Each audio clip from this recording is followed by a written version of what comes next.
Invigorating Scalp Massage. The Invigorating Scalp Massage is great for all of our clients and just gives them a little bit of extra relaxation time. During the connection portion of our Floyd's 5, you'll be having a consultation with your client, which is the perfect time for you to add on an invigorating scalp massage. Again, this is great for all of our clients. Make sure that you first drape your client for comfort using a Sanic strip, cape, and additional towel if needed. Next, we want to make sure that we offer every client a hot towel to place over their face.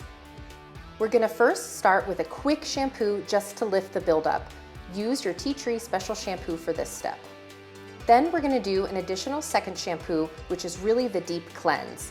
We're going to use the tea tree again and give a more extended scalp massage. Once you're done with the shampoo, just be sure to rinse the hair thoroughly.